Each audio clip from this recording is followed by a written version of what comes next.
Greetings, this is Siava, also known as Lisa Wolf, your host. Welcome to the Utopian Realities from Concept to Planetary Restoration Slope. Save and sustain life on planet Earth, Earth Aid Now Solution Bearers Forum, where we bring you solution bearers who can help us to mend the sacred hoop of life. As always, follow the link to listen to the program and to join the live chat, and phone 845-277-9359 with questions and comments. Our guest today is Chief Thunder Whitecloud of Holidium Labs. Welcome, Thunder. Thank you, Lisa. Holograms, lasers. How did you come to be doing such remarkable work with so much potential for healing the planet and people in this fashion? Well, that's a loaded question there. Out of concern for our planet, of course, and I guess need. That would be the mother of all necessity. I was working at trying to help folks stop tobacco addiction. And the fine fellows over there at the FDA, we certainly we pride our beliefs in all of the great decisions that they make up there, of course. Thought that my liquid nicotine in a pump spray was, it had far too much nicotine in the ingredient, and they would not approve what I submitted. So I went across the street as a chain cigar smoker and bought myself a box of cigars. As I had my credit card laying there on the counter, I pondered the thought of what a hologram would sound like. So I kind of had what we call it's that moment where you just have this brilliant idea, and I just went off into kind of the zone, I guess, you so to speak. An epiphany is really what it is. And as I was sitting there pondering the thought of what nicotine frequency would be, and that sound vibration system stored in a holographic device would emit, kind of like similar to what the patch does to nicotine, which the only difference is that one's a chemical discharge, and mine would be a synthetic energy equivalent, so to speak. And went home and got into the lab and started playing around. And well, I stuck a small hologram with a nicotine signal encoded inside it, and I felt good. I didn't have the urge to have a cigarette. I thought, well, I might be onto something here, until my arm went numb. I started having chest pains, and my brain was telling my heart to get ready because I must have just smoked a 200-pound cigarette. So consequently, I was near death. I thought about it for a while and said, there is a need for antitoxins. So that's really where the technology has taken me. I'm suffering from a little bit of a sinus cold here, so I apologize for shortness of breath and a little bit of sinus thing here in the high desert. Well, most people are familiar with holograms on credit cards now, other things, but the association with using holograms for healing and changing environmental situations is something new. And that's really a breakthrough that you're bringing forward. Yes, new, it's been done now for about 14 years. 14 years I've been successfully writing algorithm codes to store in holographic format. But the concept, to the rest of the world is fairly new. About 60% of what is taught in major universities colleges today in the advanced side of quantum mechanics is on the phenomenon of the hologram, something that I did pioneer just over 15 years ago now. We've taken this out to the marketplace in different venues, and as far as different product lines, I guess is a way to describe it. But the reason why we use them in your credit card, or when you buy a new hat there, and the Nike has their holographic element, it's because they cannot be counterfeited. And this is why the credit card companies have chose the, it's virtually absolutely impossible to counterfeit a three-dimensional hologram image. Unlike our, we're familiar with the UPC, the barcodes that we see on a lot of products today. Well, that's written in a, it's in a two-dimensional binary code system that could easily be, counterfeited. I'll give you an example. Let's say Lego. Everybody knows what a Legos are. And you buy those boxes of Legos today. They're, what do you get, about 1,000 of them for around 40, 50 bucks. I really don't know what a box of Legos costs, but I'm guessing it's around there nowadays. And of course, you get that George Lucas special edition Star Wars Lego box signed by George himself. Yeah, that's going to run you about, $400. So you buy both boxes, you bring them home, you open them up, and what do you have? You got 1,000 Legos in each box. It's really hard to tell the difference. The only difference is the box that they come on, and when you scan them there at Toys R Us to see your price. So what is stopping somebody from counterfeiting the cardboard box? Nothing. And that, how many hits like that can Lego afford, selling out the door at 40 bucks and coming back with a $400 return? So it is basically for counterfeiting reasons why what the hologram has mainly been used for. Now these are, I don't want people to get confused as those 3D Michael Jackson holograms. Yeah, those are projection. That's a more certainly technical, more equipment necessary, Project Bluebeam, stuff like that. But the holograms that we are using, yeah, those are the ones quite similar to what you find on a credit card, and something that just simply cannot be counterfeited. We like that, of course, in our industry. There has been a lot of knockoffs. Even Rolex has a knockoff that looks pretty darn close. And, a lot of people are spending $5,000 a watch to find out you got a watch that's worth about 50 bucks. So we utilize the hologram because of its size, obviously small, availability. Well, there's plenty to be able to get our hands on. But it's the amount of data that we can store on these devices. I mean, we're talking 1 terabyte of information stored in a 1-inch square.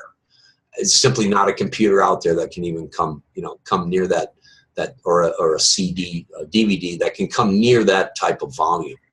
And this is why we just pondered the idea. We got it to work. We've went out and had a few tests done at third-party labs, such as the EPA lab in California. The California Air Quality Resources Board uses this facility for testing. And every car in the world that wants to come into the United States has to, go through the very stringent EPA standard.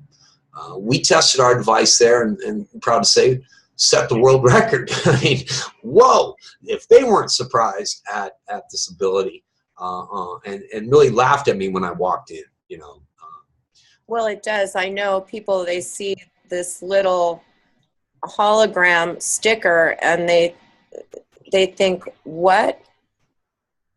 They don't understand. How is it actually working, Thunder? Great question. Well, everything in this world is vibrating. Okay, we have our glass of water in front of us. The water is a good memory stick. Think of it like that. It absorbs and holds energy values. The glass itself that it sits in, well, it's moving. We can't see it moving, but everything in this world has a vibrational state. So what we're able to do is capture the essence through a process that won a Nobel Prize called biophotons. Fritz Pulp from Germany. But the application of the science really has not, been understood, or no one has really picked up the ball and said, I got an idea for application. I had that idea. Nicotine wasn't a good idea. Antitoxins is a perfect idea, and it's safe for me to build in the lab.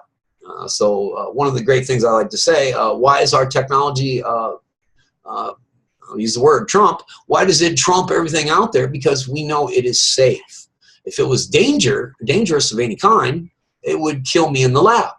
So we put out a product that identified, what we first had to do is we had to identify what our target is. And our target in this case is petrol, gasoline, and diesel. Something that, well, it keeps our planet moving, but at a cost. The cost is the environment. So why not use a technology to clean our environment by taking rid of all of those dangerous toxins in gasoline? So once we found the 78 toxins on lead and 84 toxins in diesel, I would write the code to kind of like what Bose does with sound cancellation headphones. We utilize that with the gasoline tank, emitting the frequency from the hologram device. Now we got about 8 to 10 inches of space that is coming off of these devices. You don't plug them in. There's no batteries. They're not solar driven, but they run and operate similar to the way a magnet works when you attach it to a refrigerator. There is an energy sequence that we have stored in these patterns that emit signals. Well, where does that power come from? Where does the power come from in a magnet? It's in the understanding of physics, not understood very well with chemists, because it's chemistry, and I kind of associate chemists as Fred Flintstone, so to speak. We're more like George Jetson in quantum mechanics, where briefcase fly rather than, well, pedal your way to work in a rolling rock. So yeah, I kind of think of it on that aspect. Well, is this futuristic? Well, no, it's the future is here now and has been here for over 15 years. We have put this product in 46 different countries worldwide. We are just shy of the 90,000 product mark shipped out. So with that type of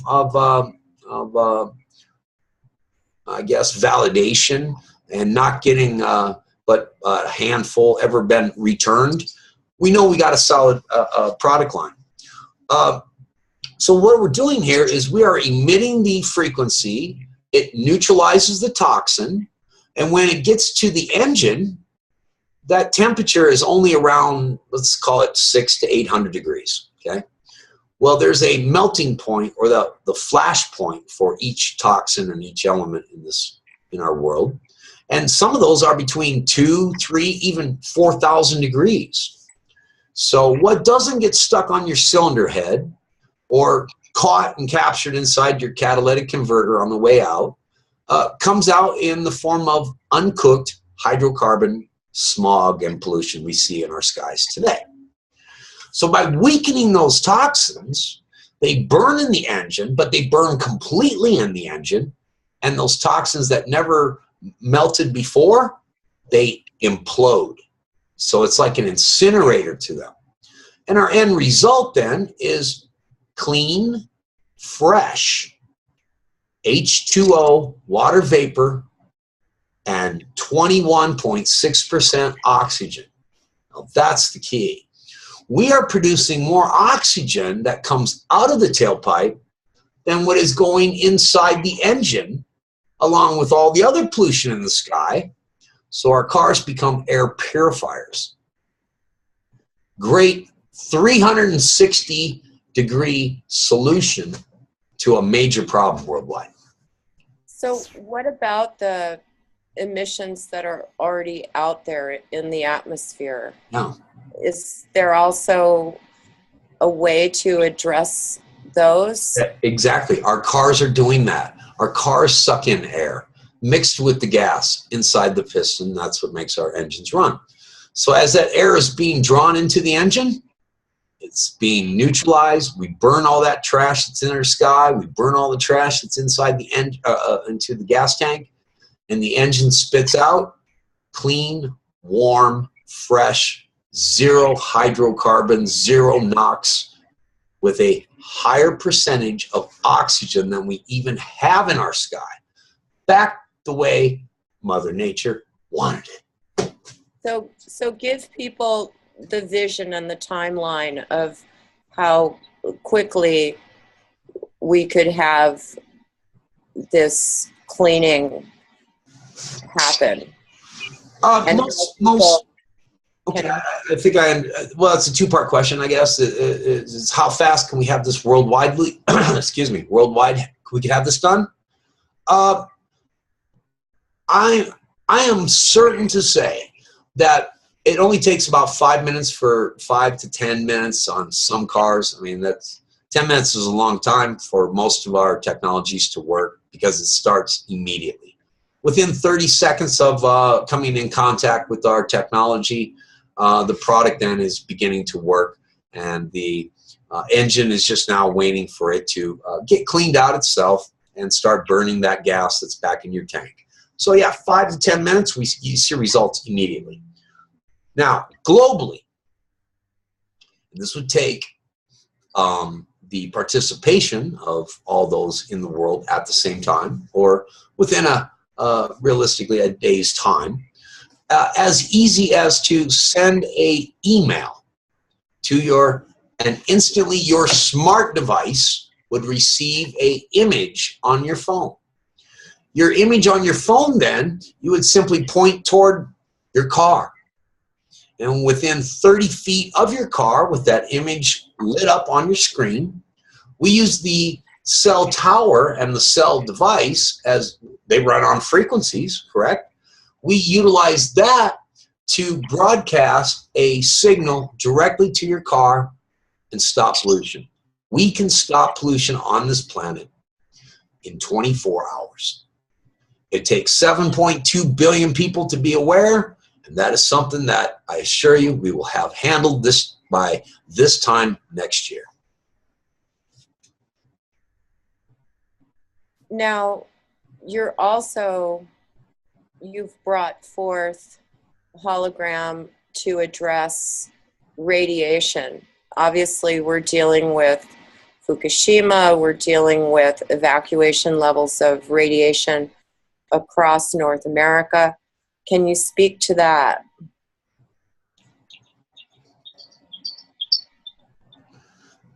48 nuclear facilities worldwide right now are leaking. Wow. Let's shut them down. Well, then we wouldn't have electricity, Thunder. That's not a great idea. On the contrary, we have designed a power plant that produces 65% of what a nuclear power plant produces at a cost of 2% of what a nuclear power plant costs to build. It runs on water. It extracts water out of the air, hydrogen and oxygen, which is plentiful in our environment, and converts it into water, which is then heated, boiled, and sent up chimney stacks about 500 feet high. Inside that air, as it rises at 26.6 miles per hour, we take fan blades and turn them sideways, kind of like the ones similar to Palm Springs you've seen. Those wind generating systems will then spin and produce electricity, which can then be built next to all nuclear facilities and plugged into their grid. A nuclear physicist, by the way, is probably the largest threat to our species. I do not even consider them intelligent human beings. I consider them a threat. So that's one way, by replacing what we have currently to fix the problem that we have currently. However, what about the leaks that we see coming out of places like Fukushima? Our oceans are being poisoned. Our fish are being poisoned with this radiation. So it was a gentleman in Arizona that I co-authored a project called Golden Plasma, which is the Iridium 192, 142 isotopes that are we see in Fukushima. And we found those by using Geiger counters. Not your normal Geiger counter. These are digital Geiger counters, and they cost around $20,000, $30,000. Pretty spendy piece of equipment. One was on loan from the University of Arizona to see if we could come up with something. And what we found is that when we went atop of Mount Mingus, which is the west there of Cottonwood, Sedona area, and the largest mountain in the area that we were in, we found readings higher the farther up in altitude you go. Thus, pilots, stewardess, and those who fly regularly in airplanes are seeing worse radiation than those who are sitting at the beaches on the California, Oregon, and Seattle shore, Washington shores. Those levels of radiation are much lower.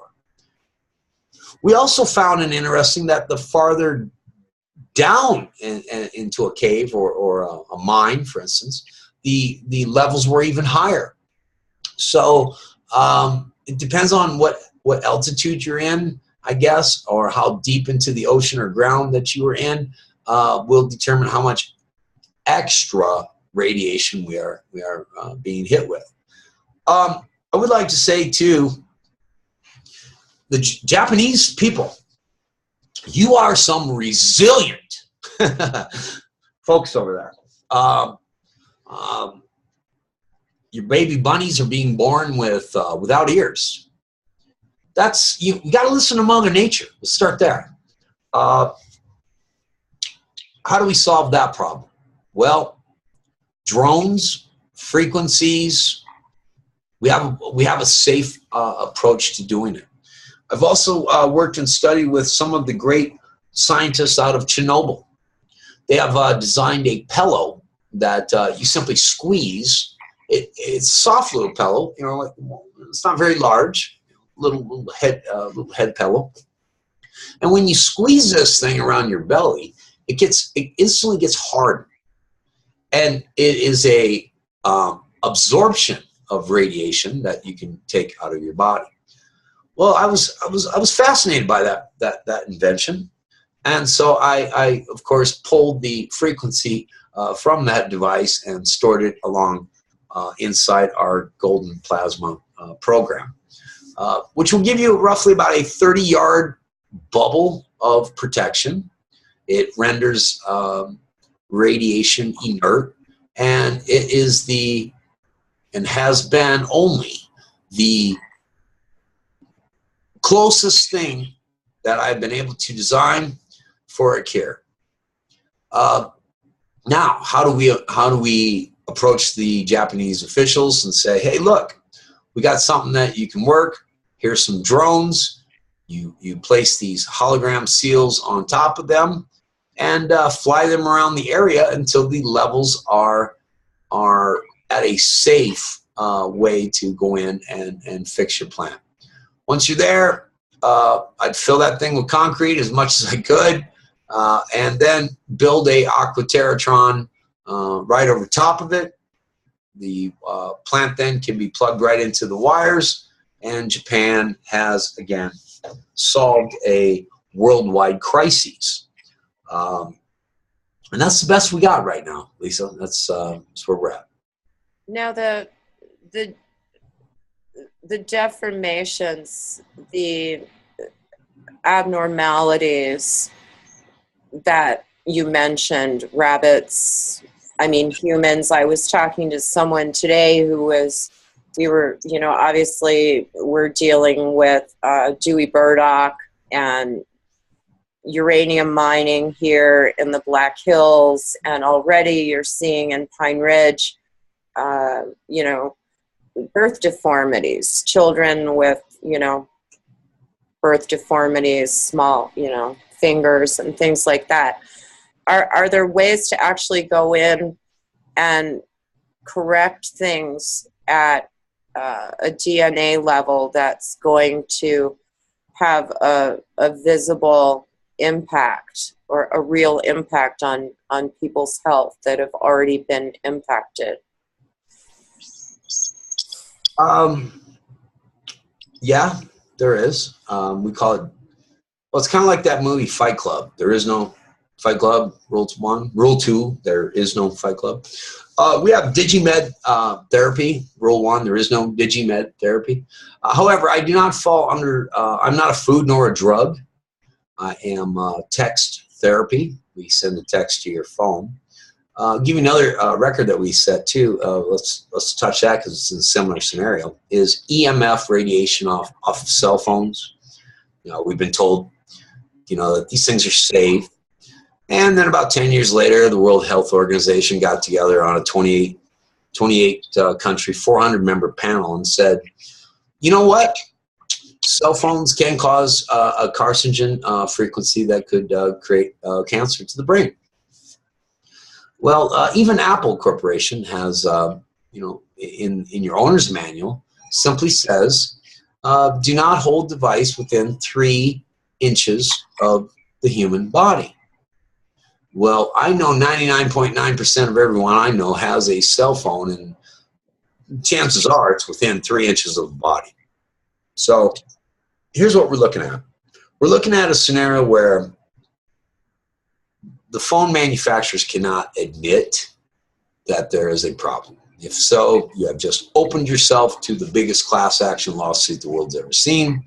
So for them to say and hire people to hire experts in the field, they come forth and say, no, cell phones are safe. Yet they know better. And that's one of the things that we look at.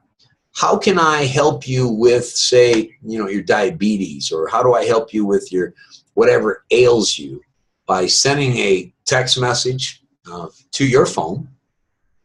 And well, the good news is that your diabetes is gone, but your cancer is now caused from a cell phone.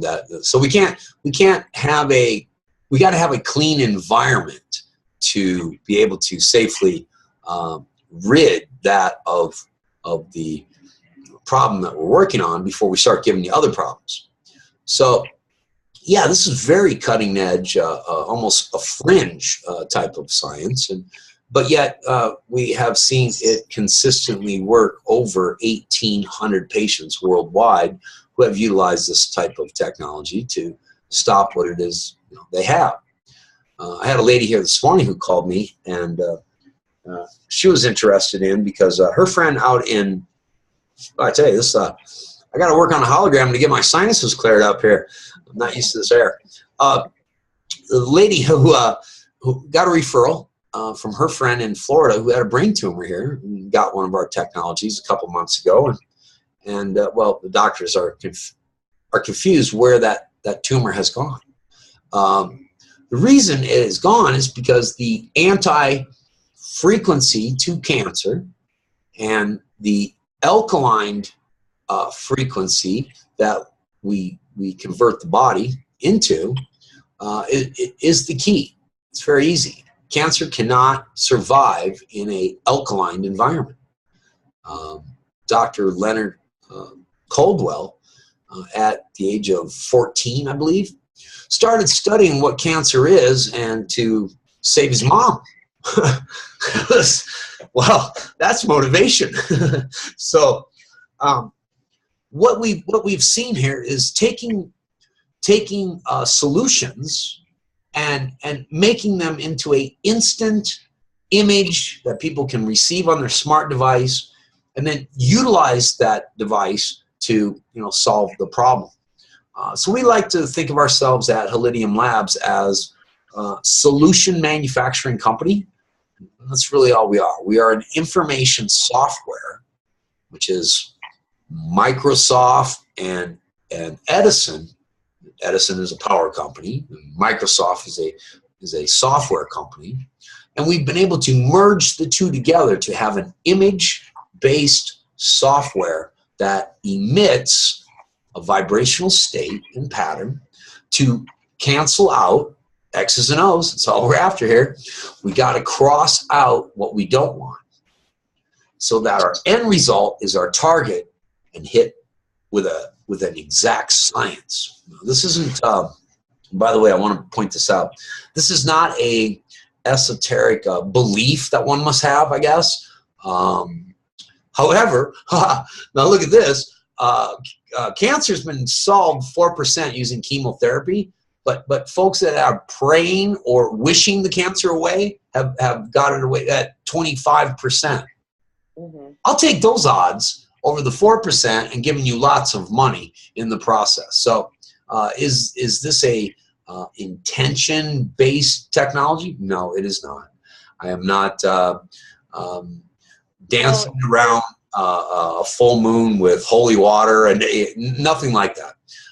This is technology, that equipment that we have built here. Personally, I have built, engineered, and utilized in the lab to hit a specific target to wipe out what it is we are trying to get rid of. Well, tell listeners a little bit about your background as a scientist. This isn't just magic. I think Chris Angel, he might have copied my act, but no, you're right. This is not a magic trick by any means. This is, I think it was George Norrie. I was on the Coast Show when he said, is this scientific magic? That's kind of a neat way of saying it. I mean, science in a way is kind of magic, right? Here we have a nail and a magnet, and we rub it, and now the nail is like a magnet. Well, that's kind of a trick, right? Because if you didn't know that, magnets can magnetize other objects, then you would think it's, a magic trick. But no, it's a background that I've had in my entire career. Farm kid from Iowa, so that's a little math and science right there. In today's industrial farming methods, we have I have a background at MCI where I was a worldwide troubleshooter here in the U.S. I set up most of the MCI microwave communication systems and networked those all together for the company. I resigned when they thought I was insubordinate for asking for some stock. MCI looks like it's going places, and I saw all these executives get these huge Christmas bonuses, and I asked them one day, hey, what's it take to get some stock? Well, they laughed at me. They said, you're a troubleshooter. I said, well, okay, I'm a troubleshooter that has trained your entire company on what I paid for at college, and now I taught you guys what to do. And, I'm not the low guy on the totem pole here. I'm the guy who's making this thing work. Once I left MCI, and let me think, where is MCI today? There you go. Like many of the companies I've left, they are just simply no longer around. It's the valuable horsepower that companies dream of, but it's almost impossible to find. People like myself. So, it's just one of those things that once you're gone, they're going to miss you. Then I went to work at Hughes Electronics, which is a satellite DirecTV corporation. Hughes owned DirecTV until they sold it to General Motors, which is interesting because now GM's one of their most profitable divisions is DirecTV. I worked on the satellite direct-way system, which is internet side of things, where people can get out in the remote areas and in farm communities and such, where you know, they're not laying cable. So it's a good place to, you know, a good product that I was proud to be on that design team. And let's see, I resigned there. I went to work at, I started teaching a video gaming academy in Hollywood, liquid animation, motion physics. It's the motion in a video game, so to speak. And it's got to be realistic, right? So let's say you jump in a elevator. There you go. And the elevator's going up, and you're in a car. Okay, so well, the elevator stops. The car would keep flying, you know, going up in the air. So that's not realistic. That's when I came in. So when the elevator stopped, then the car would stop. Then the car would like bounce on the shocks and then take off.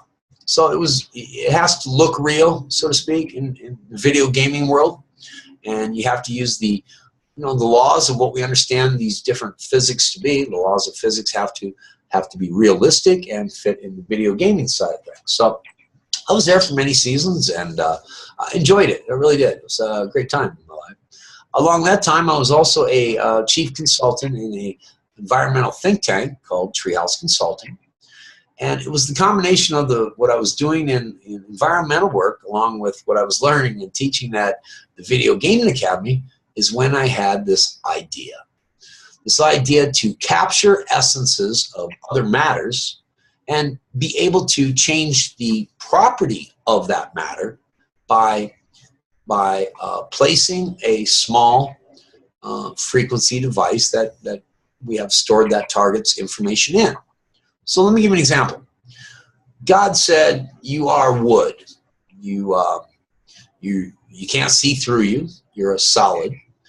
You don't conduct electricity, and you take a bullet pretty well." God said, "You are glass. You are also a solid. Now you're transparent. We can see through you, but you don't do very well with bullets." And then God said, you are metal. You're a steel pipe. Okay? Now you conduct electricity. We can't see through you, and you take bullets like the best. So here we got 3 different solid objects, but they all have different characteristics or different properties that vibrate in those solid objects. So, well, let's do this. Let's take the essence or that frequency vibration and we'll capture it in a form of a photograph, a picture, a 2-dimensional plane. We know what a 3-dimensional picture looks like, but we're looking at a 2-dimensional picture to take a picture of that metal pipe, and then we biophoton analyze to see what its elemental makeup is, what its properties are, and capture that song, that sound wave, that motion of energy, and we take it from a 2D picture, and now we move it into what is known as artist 4D render. You have a car you're maybe designing. You just see the bottom, the top, and spin it around on your 2-dimensional computer screen. You can now see a 3D view of that car, and you get the, like I said, the 4th dimensional understanding of what 4D is, view of that car. So we move it from a 2-dimensional picture now into a 4-dimensional image setting.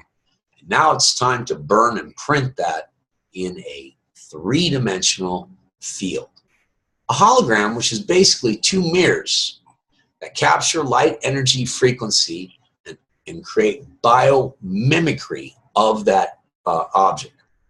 Well, now that we've captured that object of that metal, we moved it from 2D, 4D, 3D, there's a vortex field that occurs. So it starts to expand from the 2D picture in its life energy force. Now we place that metal holographic signature, and let's place it now on a block of wood or a pane of glass.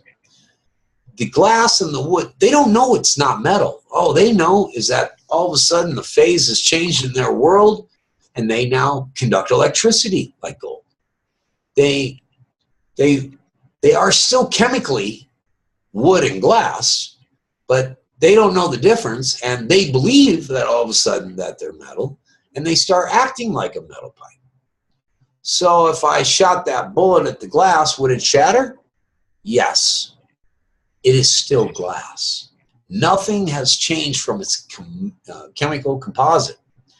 The only thing that has changed is its vibrational state, and it took on the properties of the metal.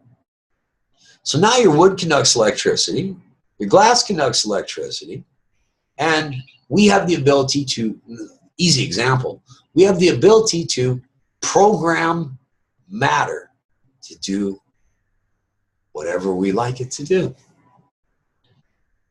Well, I'm just, thinking a lot about the waters and the contamination, aquifers, uranium. Is there a way to clean that up with the technology? I mean, is there something that we can say to, the people of Pine Ridge, to the people who are, to get on board? I mean, the people who are the Mini Winconi Water is Life movement, who gathered at Standing Rock. Is there a way that we can unite and get something practical done? I know you're yourself, Ojibwe, and you're a chief, and obviously you think a great deal about restoring the Americas as well as the rest of the planet. How to unite with the movement and clean the waters? Standing Rock is, the concern is that a leak would occur in the pipe, which would contaminate the water. Okay, we understand that. But it's not the only place, it's not the last place left in America. If we look at the pipeline systems that were laid by the Williams brothers, I believe, Williams Pipeline Company, and you get a map of the United States, you're going to realize that 80–90% of all of our lakes and rivers are crossed in some aspect by this. So what's to do? Do we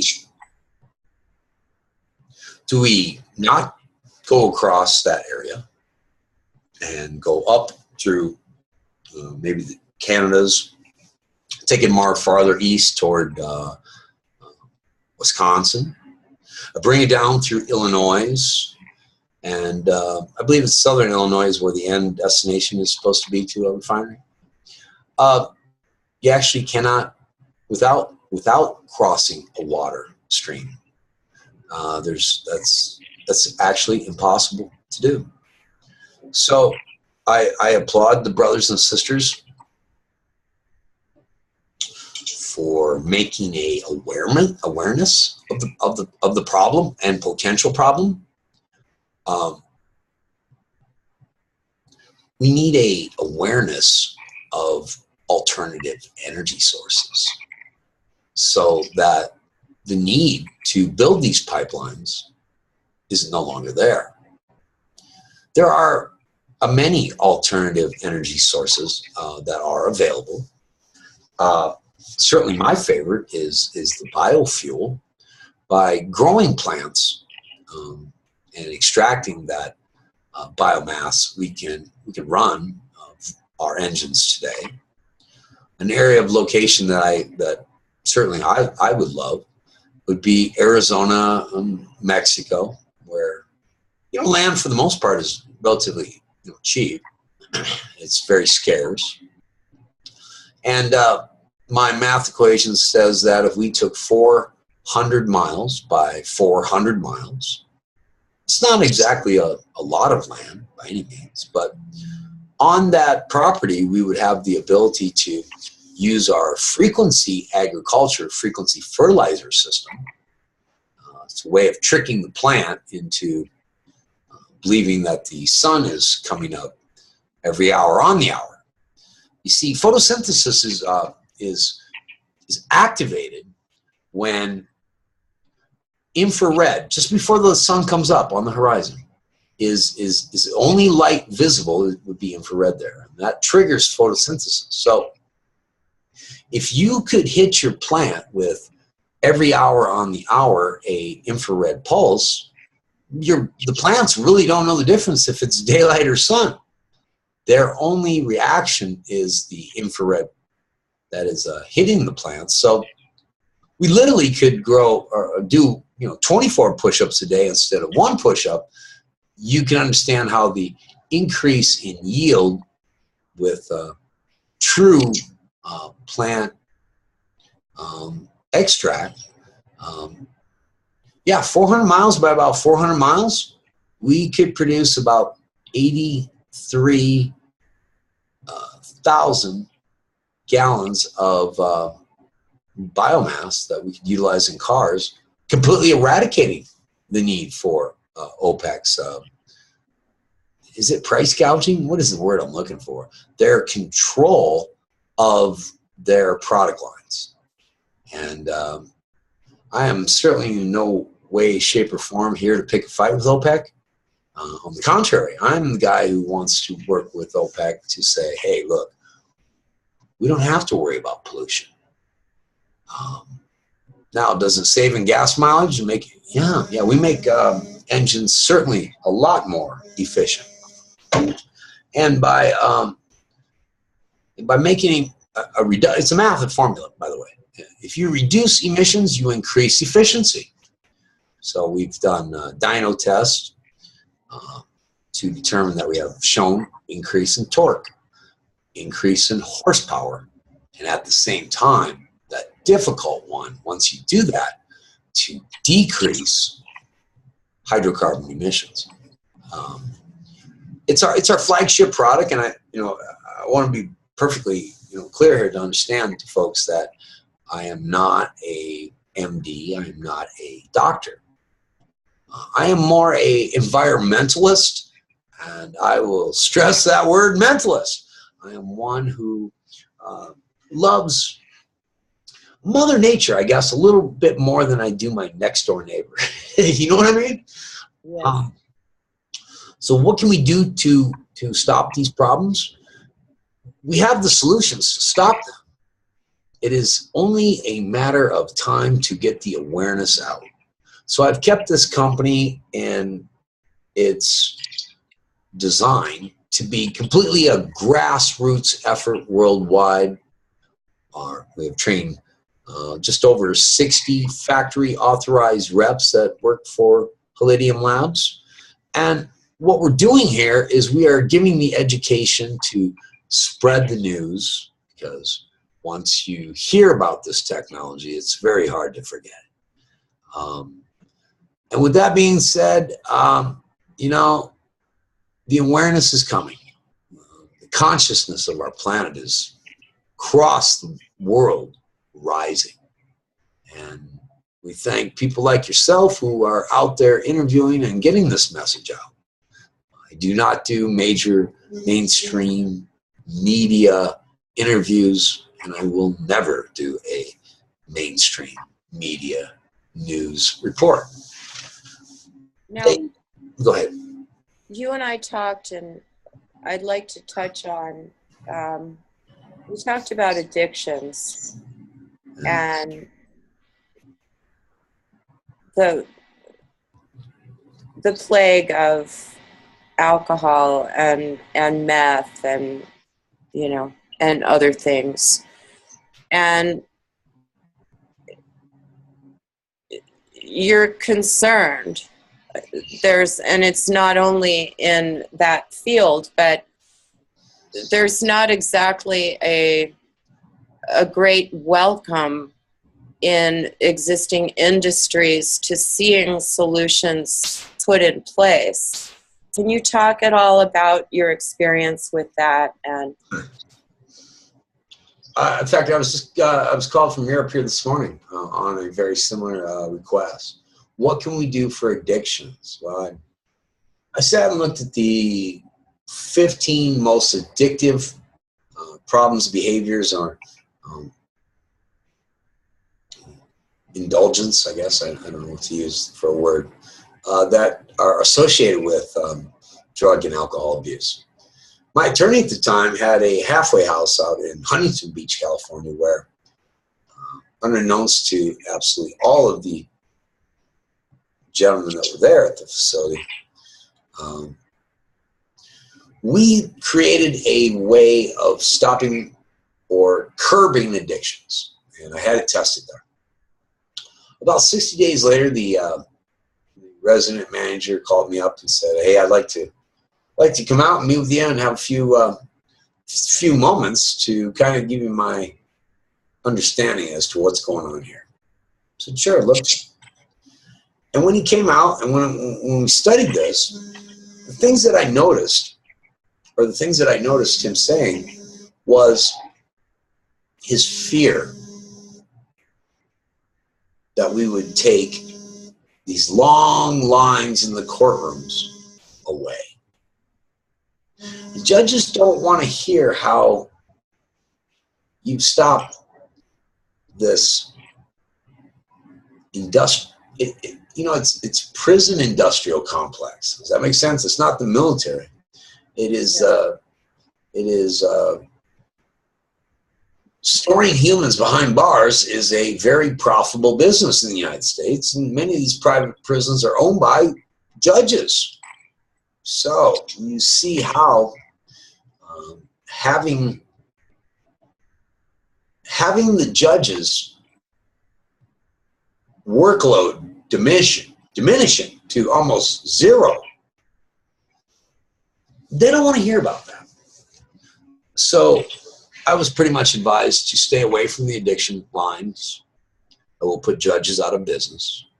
They will hunt me down, find me, lock me up, and throw away the key because I ruined their bread and butter. On the flip side of things, I would concur with 99.9% of everybody that I've met. If there was a solution, they would immediately jump aboard. So to answer your question, what is my take on addictions? That is a mental issue, not necessarily a physical issue. Very difficult to identify that target. A fingernail, a chair, all kinds of different. but say we have something like, like Ibogaine, the West African plant that has been curing heroin, meth, alcohol, tobacco addiction, and is actually somewhat endangered itself as far as, since it was discovered in the late 60s, I guess that it interrupts and eliminates the craving, say, for heroin. It's being over-harvested. And, there's efforts, and it's listed as a Schedule I, in the United States. I mean, I guess it's legal in Canada and Mexico and other places. But it would seem like it would be pretty simple to embed the frequency. And it's also, there's got to be a way around this. And, there are so many people working towards sovereignty, towards creating an alternative to this death corporation. As you said, we all know that the Native Americans are prisoners of war living on concentration camps, but we're basically all living in a large open-air concentration camp with a hope to create an alternative future. We all want out. Of course. Um, it's just a subject and a industry that I want to work with, maybe on one-on-one, but not a product line that I'm willing to release at this time, because I got to take the advice of the gentleman who ran the halfway house where we did this in Huntington Beach, California. I don't even want to get into locations. I probably should. Mm-hmm. But excuse me. Sorry. He was very clear. He's like, listen, everybody went to work, came home. He'd never seen it. He'd never seen a change in people. When I started putting these frequencies on their plates on the morning, you know, when they got their trays, they didn't know they were there. Yeah. Tough case. Well, and doing the work that you're doing, you're very brave in the first place. Well, yeah, it's we're stepping on a lot of toes here. You know, we have the potential of shutting down 300 of the world's biggest corporations by using applied quantum mechanics. Yeah, I'm not pissing anybody off. I'm pissing them all off. I mean, these are big, powerful, ruthless.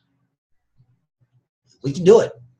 Give us your vision for the future, Thunder. Wow. What do you see down the horizon? Vision of, wow, Thunder's vision, huh? Mm-hmm.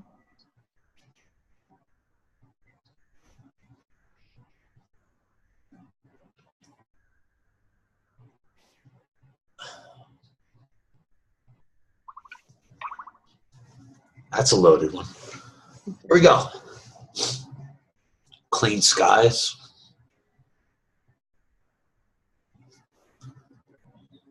Clean food.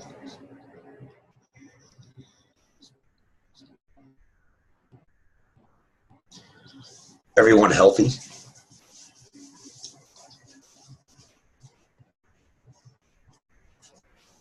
Free education.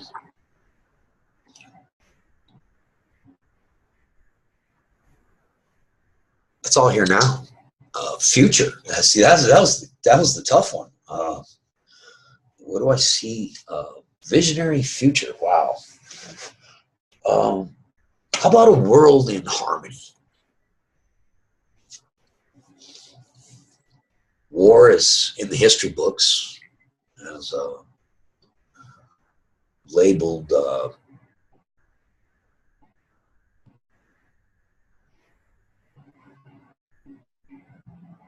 as ancestors were wrong. Let's try that. Wow. Yeah, my vision is utopia, and it's a little hard for a lot of people to grasp such a world. You know, in my view, very difficult for me to see how the world can continue what it's doing. A change in consciousness that would occur instantly. And how does that, how does one achieve that? Well, if you had a big secret,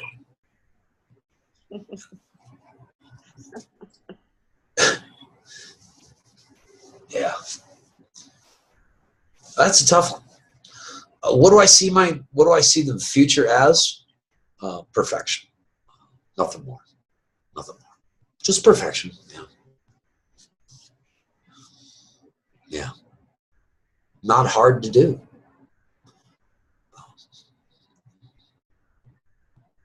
I also see a large burning building with a lot of politicians and bankers that are screaming for their lives, and no one is willing to turn on the fire hydrant. Yeah. Start there. So, yeah. That's what I see in this future. A lot of goodness and no badness. Let's start there. What does being Ojibwe mean to you, and how does that affect who you are and your daily life?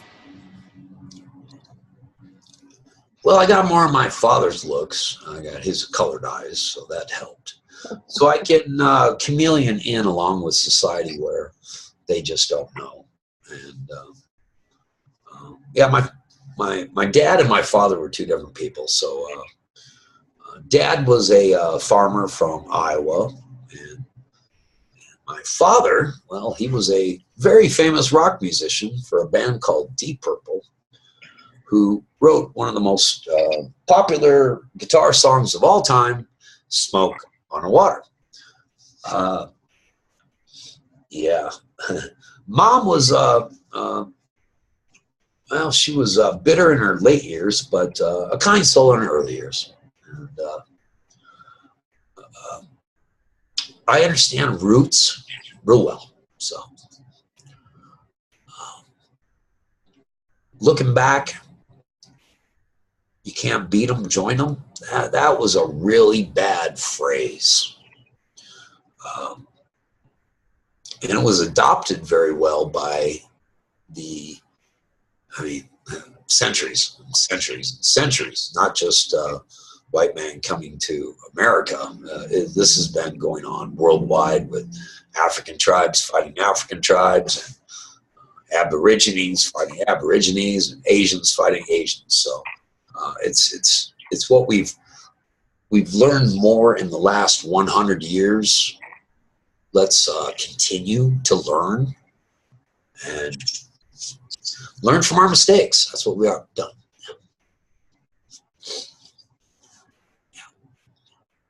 So, do you play music as well? Oh my, no. I play on a keyboard all day long. I write code. That's about it. Not very musically inclined, but I'm just a fan of rock. So that's about it. So, what else would you like to tell listeners as far as how to be part of the solution and everything that's, well, and also what's on the, if they go to holidiumnation.com, which is thank you, Thunder, for letting Earth Aid Now and White Buffalo Nation be part of this global solution that you are bringing forward. Thank you very much. Listeners, if you go to holidiumnation.com, it will take you to Thunder's solutions, his technology. Can you give us a rundown of the gamut of what is available right now that you're offering? Yeah, we roughly have about 20 products available to the world. There are 64,000 that I have not released. 64,000 is a astronomical number compared to 20 that we have out there. So, yeah, the world's just not prepared for all this at once. I was prepared 15 years ago to take it to market, and well, I've been advised by so many not to. So I've been patient. I've been patient on this long red road.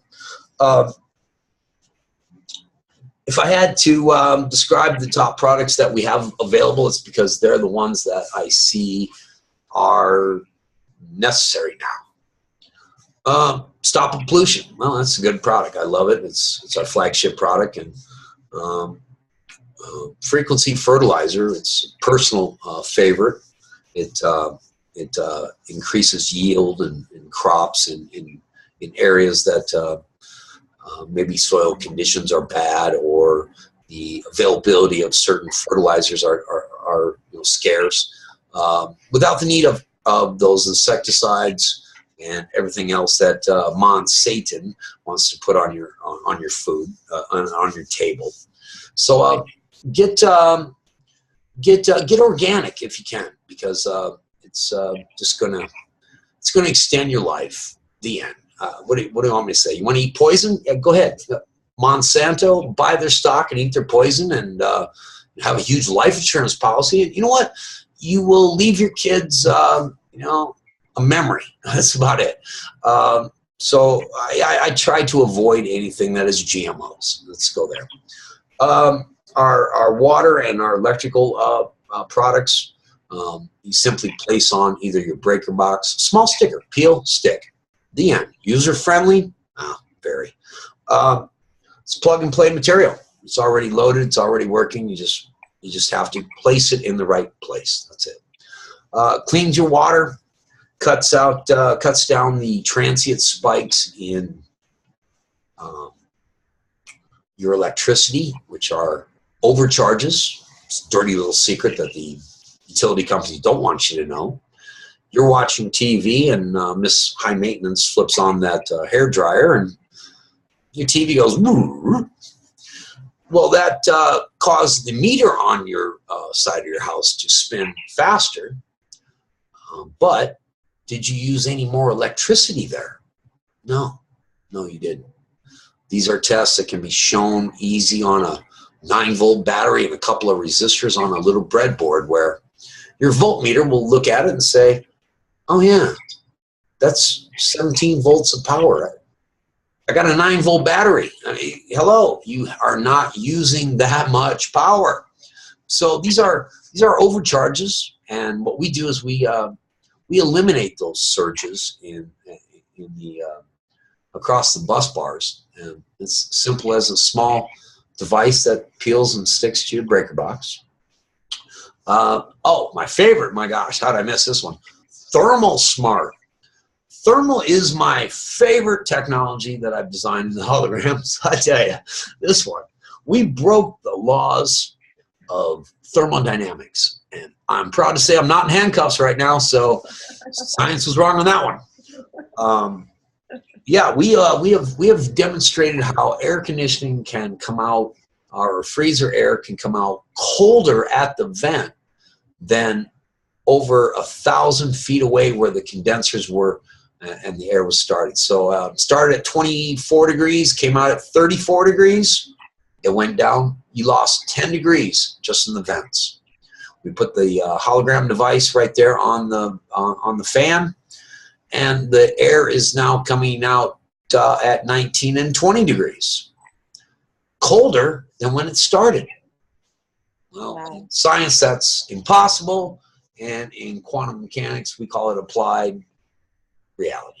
So it's something very cool. Cuts heating, cooling costs down your house, you know, with the electrical consumption reduction system. Both products very affordable. You're looking at like $400 for the two. But you're going to cut your electricity bill in half or up to 60% with the combination of the two. Well, that pays for itself immediately. Gas prices, you know, are down right now. And my anti-smog device sales are down right now. It was funny, when gas was $4 a gallon, I could sell those things all day long because they were saving people 20–30% of their gas prices. But when you look at you know, gas prices at $2 a gallon now, I don't hear anybody bitching about gas prices anymore. What is interesting is as we saw the gas prices surge, truckers had, you know, cost you a little more to get those groceries to the grocery store. Prices doubled.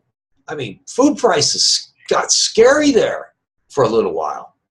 Well, now that they seem to have a containment on the gas prices, why hasn't food dropped? So we got to look at the foundation of how things are laid out, what our understanding of value is, and taking that all into consideration, we look and I design technologies to combat expenses. At the same time, enrich all of our lives. So that's really what the foundation of Holidium Labs is all about. If it's better for Mother Earth,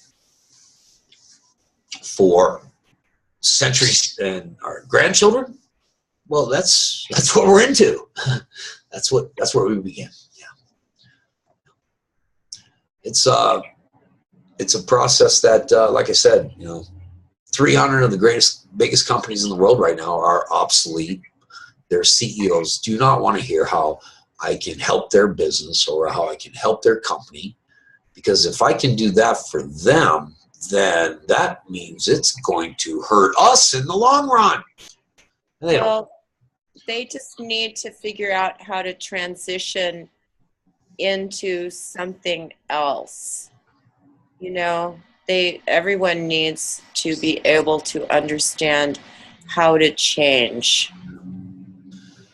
And there's also that big energy that a lot of people overlook and it is nothing more than energy. It's called money. Money is an energy form. What you do with it and the amount of money that you have is the amount of things that you can move or it's energy. It's made by man. Let's think about that now. Yeah, it's an energy made by man. Is it a mistake? If made by man, yeah, chances are, yeah. Can it be corrected? Well, yes, it can. My first rule is barter.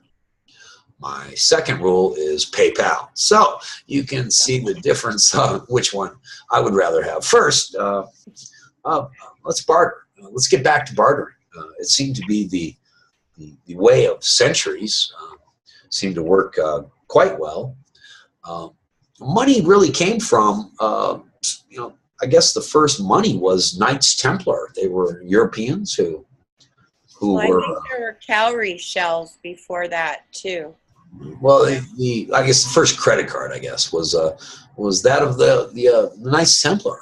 They were safe to move from, let's say, Spain to Norway.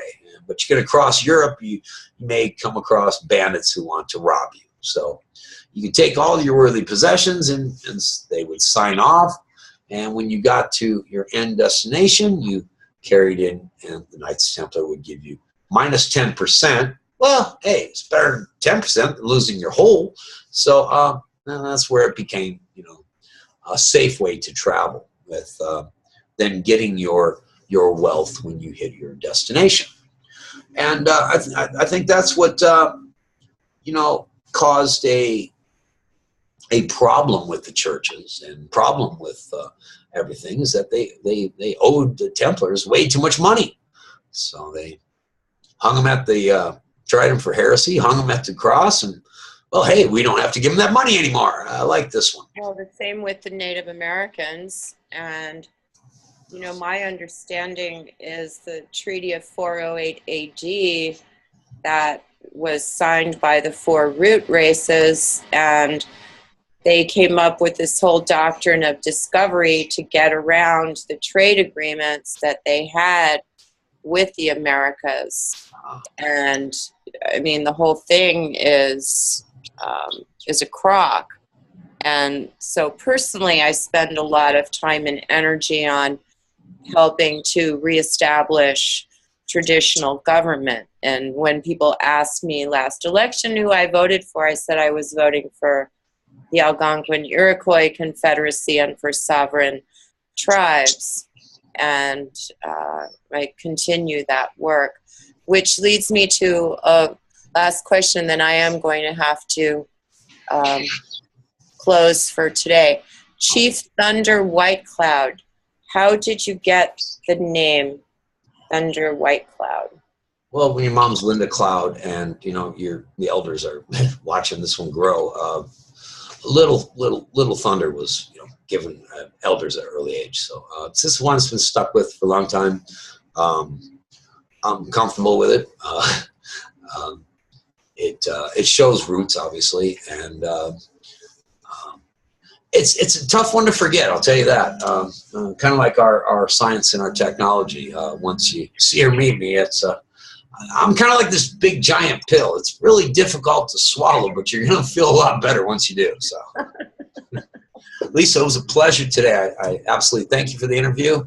Sorry for the sinuses. I'm having a rough day here today. I'm really getting beat up here with this air, but and I would encourage listeners, if you want to be able to spend more time with Thunder, go to Holidium Nation. That's HOLIDIUM Nation.com, and you can join him via Ring Central. Isn't that correct, Thunder? 25 hours a day, 8 days a week. You want to sit down and speak live with me? We're here. Download a Ring Central Meetings. It's an app. Go to our website at holidiumnation.com and simply tap the upper left corner. There's a little red box that says live stream. Hit that, and enter button comes next, and there you are. We're happy to answer any questions worldwide. Answer questions. That's what we do here. It's kind of like having a virtual store. You can come in my store and talk to me across the counter, but it's got a great security detail. You don't have to worry about those John Hinkley's out there walking in doing something crazy. So really welcome anybody anytime around the world to come say hi. It's a friendly little camp with a fun little think tank environment where solution-based systems, that's what we offer. So thank you, Thunder. thank you, Lisa. Until next time. Yes. Oh.